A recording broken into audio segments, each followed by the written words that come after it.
이게 처음 사건이 벌어졌을 때 이게 또 조선족이 아니냐 중국인이 아니냐 이런 얘기도 있었는데 일단은 뭐 한국인이라고 얘기가 알려지고 있습니다. 죽음을 부른 프랜차이즈 피자집 인테리어 갈등입니다. 이게 사실 프랜차이즈 가맹주들과 이제 프랜차이즈 계약을 하잖아요. 그러면은 일단은 프랜차이즈 우리 이름을 쓸 수 있게 간판도 이제 걸 수 있게 하고 그런데 남는 게 별로 없다 보니까 고정적으로 우리에게 뭐 예를 들어서 뭐 피자 도우나 아니면 거기 들어가는 일부 재료들은 우리 것만 갖다 써야 됩니다. 우리로부터 공급을 받아야 됩니다.라고 하면서 거기에서 마진을 남기고 또 인테리어를 이렇게 해야 됩니다. 그리고 인테리어 업체는 우리 쪽에 지정하는 업체만 써야 됩니다.라고 이렇게 하면서 회사의 아이덴티티를 지키기 위함입니다라는 명분으로 그런 식으로 해서 좀 마진을 많이 남겨요. 그게 이제 프랜차이즈 본사가 얻어가는 그 수익의 주수입원입니다. 그 와중에 폭리를 취한다라고 하면서 이게 좀 그 자영업자들, 가맹점주가 이 본사와 갈등이 굉장히 많습니다. 결국은 다 죽자라는 식으로 거기 왔던 인테리어 업자, 그리고 인테리어 업자의 딸, 그리고 본사의 임원, 이 세 사람을 찌르고 이분들은 결국 사망했어요. 본인도 본인의 몸을 찔러서 자해를 했습니다. 그래서 서울 관악구 과거 이게 신림 8동일 거예요. 아마 조원동이라고 지금 나오던데 여기 한 피자 가게에서 칼부림이 벌어지는 사고가 있었습니다. 오전에 있었네요.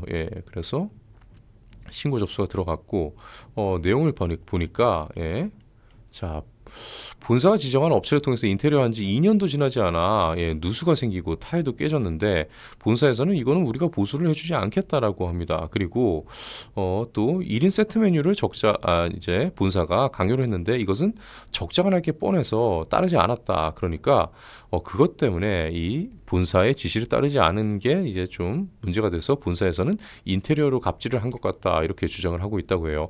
본사 측은 갑질은 없었다라고 입장을 밝혔고요. 그래서 결국 이런 갈등 와중에서 물어내라 못 물어낸다 이렇게 좀 격화가 됐나 봐요. 이 인테리어는 이제 인테리어 사장 같은 경우는 이제 딸과 같이 일을 했나 봐요. 그래서 딸이랑 같이 방문했다가 이렇게 당했는데 상당히 좀 안타까운 일입니다. 이 사람이 근데 새벽부터 밤 늦은 시간까지 혼자서 아르바이트생도 안 쓰고 혼자서 이 피자집을 운영했대요. 그래서 상당히 좀 많이 힘든 이 운영을 했던 것으로 보입니다. 계속 넘어가 볼게요. 그리고 한강에서 40대 남성의 시신이 떠올랐다고 합니다. 군부대가 감시 카메라로 발견했다 하는데 지난 31일이니까 아주 일주일도 안 됐네요. 일산대교 인근에서 실종된 남성이라고 하는데 이게 한강까지 이제 떠내려온 거죠. 시신으로 발견됐다고 합니다. 아이고 참 안타까운 일입니다. 현재까지 범죄 혐의점이나 타살 혐의점은 좀 보이지 않는 것으로 나라가 너무 흉흉해요, 여러분. 이런 와중에 자, 한 육군 대위는 총상 사망. 그러니까 이거는 이제 극단 선택으로 많이 지금 보이죠. K2 소총, 그러니까 우리 육군의 주력 소총이죠. K2 소총을 들고 유원지까지 가서 실탄까지 갖고 그런데 이게 실탄을 다루는 그런 병과가 아니래요. 이 사람이 이 정훈병과로 알려져 있는데 그럼에도 불구하고 이 총기와 실탄에 대한 접근 어떻게 된 것이냐 그리고 그것을 갖고 나오는 데까지 아무도 몰랐느냐 게다가 민간인들이 다니는 부대에서 멀리 떨어진 유원지까지 이동까지 했는데 그 사이까지 이 파악이 안 됐던 것이냐 어떠한 제재도 없었다는 거 이런 부분 참 이게 나라의 안보도 무너져 있고 보안도 무너져 있고 게다가 흉흉한 일은 계속 벌어져 있고 이 사람이래요. 이 가방에 하얀색이 삐죽 솟아 있죠. 이게 가방 K2 총기는 이 개머리판을 접는다 하더라도 이 꽤 길어가지고 이렇게 좀 튀어나와서 앞을 이제 다른 걸로 싸서 수건 같은 걸로 싸서 가린 모습이에요.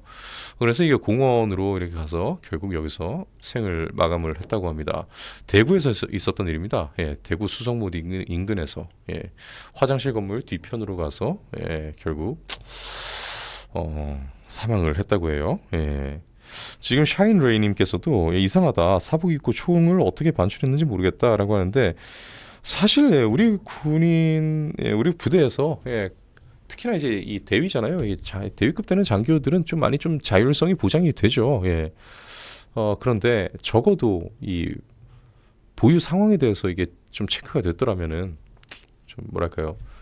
이런 상황까지 안 왔을 텐데 게다가 이제 뭐랄까 실탄이나 총기 이런 게 아무리 간부지만 접근성이 너무 좀 낮은 게 아닌가, 예, 너무 쉬운 게 아닌가.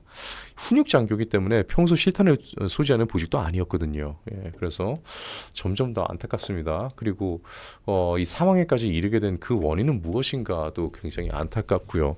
요즘에 예, 우리나라 이제 군 2년 단순히 2년을 갔다 오는 의무 복무를 하는 일반 장병들도 군에 가면은 내가 이제 군으로서 이제 자부심이 느껴지는 일이 없어서 시간이 너무 아깝다. 예, 이런 얘기 많이 하는데 그런 상황에서 학부모를 넘어서서 이제 군부모 역할까지 하는 그런 많은 부대에다 전화 거는 이런 부모들 때문에 군 간부들은 내가 지금 어린이집 보육교사인가 이런 좀 약간 좌절감이나 이 허탈감이 많이 든다고 해요. 예, 그런 와중에서 군에 대한 처우는 점점 낮아지고 있고 윤 대통령이 이를 위해서 이제 초급 간부들의 처우 개선이나 이런 것들을 위해서 많이 노력을 하고 있는 와중에 또 이 정권을 뺏기게 됐죠. 예, 참 많이 좀 안타깝습니다. 예, 우리나라 이제 자부심 하나로 또 나라에 대한 애국심으로 지키고 있는 이 군인들인데 상당히 안타깝다는 생각을 하면서요.